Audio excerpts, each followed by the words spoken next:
Jadi ini fungsi lain dari sedotan. Nah, coba deh potong sedotannya agak pendek seperti ini. Jika sudah, masukkan ke ujung gunting seperti ini. Nah, saat kita mau membawa gunting dan memasukkannya ke dalam tas, jadi lebih aman. Mudah sekali, bukan? Sabun mandi udah gepeng kayak gini. Nah, coba deh buat lubang kecil dan masukkan tali ke dalamnya. Tinggal gantungkan di keran wastafel ataupun di kamar mandi. Nah, ini bisa jadi sabun untuk cuci tangan dan sabunnya pun tidak akan lembek. Mudah sekali, bukan? Lagi-lagi Hektar punya banyak fungsi rahasia. Contohnya, pada bagian ujung dalam Hektar ini ada bagian yang berbentuk huruf U. Nah, itu bisa diselipkan bagian ujung segel sosis lalu dikatupkan lagi seperti ini. Dan sosisnya pun sudah terbuka dengan mudah sekali, bukan? Tutup tin wall bekas makanan masih banyak di rumah. Nah, coba deh ambil satu lalu potong memanjang seperti ini. Jika sudah, buat pola seperti huruf N di bagian tengahnya lalu dipotong dan dilekukkan. Terakhir, beri double tap dan tempelkan di bawah pintu. Nah, ini bisa jadi stopper atau penghalang pintu biar tidak tertutup. Mudah sekali, bukan? Fungsi rahasia dari Hektar ini emang gak ada habisnya. Misalnya untuk mengelupaskan kabel ini. Nah, tinggal letakkan kabelnya di tengah cetekan seperti ini, lalu ditekan dan ditarik kabelnya. Dan ini hasilnya, kabelnya sudah terkelupas. Mudah sekali, bukan? Di rumah ada styrofoam bekas belanja barang. Nah, coba deh potong kecil-kecil styrofoamnya dan siapkan sedikit bensin. Jika sudah, masukkan styrofoamnya ke bensin sampai mengental seperti ini. Nah, ini bisa digunakan untuk mengelem yang ringan-ringan seperti mengelem besek ataupun kertas. Mudah sekali, bukan? Punya odol di rumah? Nah, coba deh oleskan pada tisu lalu diratakan. Jika sudah, lapkan dan gosokkan pada tali charger yang kotor kayak gini. Dan kotoran pada tali chargernya pun akan terangkat bersih seperti baru. Mudah sekali, bukan?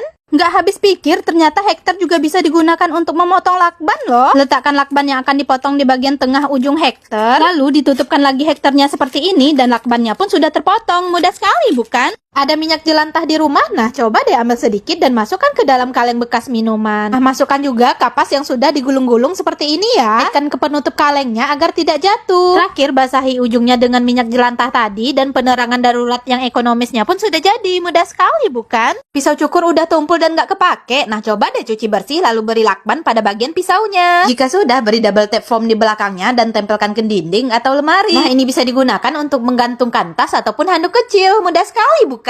Oh alah, ternyata ini fungsi garis dua yang ada pada sumpit. Nah, ini bisa dipatahkan keduanya pas di bagian garisnya, lalu diletakkan di atas meja dan jadi tatakan untuk sumpitnya agar tidak kotor kalau langsung menyentuh meja. Mudah sekali, bukan? Botol minum rusak keduanya, yang satu pecah dan yang satu lagi penutupnya patah. Nah, nggak perlu buang keduanya. Biasanya botol minum yang kayak gini tuh walaupun bentuknya beda, tetapi ukuran tutup botolnya tetap sama. Nah, tutup botol yang masih bagus bisa kita gunakan ke botol yang tidak pecah, jadi bisa digunakan lagi. Mudah sekali, bukan? Fungsi rahasia dari Hektar ini jarang banget digunakan orang karena belum banyak yang tahu. Nah, saat mau membuka paket tapi pisau atau gunting nggak ketemu, nah kita bisa gunakan bagian pangkal dari Hektar ini dengan digoreskan saja ke lakban paket.